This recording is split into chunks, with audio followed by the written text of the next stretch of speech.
সত্যি কত বড় চিন্তাভাবনা এই ফার্সিদের। তার চিন্তা বড় নয়, তোমার বোঝার ক্ষমতা ছোট। আমরা একবার যদি কাউকে নিজের চেয়ে বড় ভেবে নিই, তবে আর তা থেকে বেরোতে পারি না।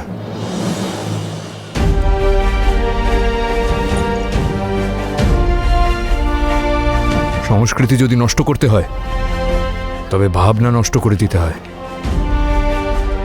এই ফার্সিরাও এটাই চায় যে আমরা তাদেরকে মহান মনে করি, যাতে তারা আমাদের উপর রাজ করতে পারে।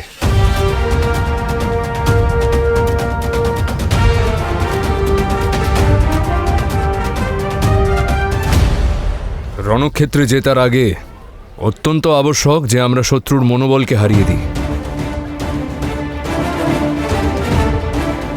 যে শত্রুর মনকে নিজের দাস বানিয়েছে, যুদ্ধে তার জিত নিশ্চিত।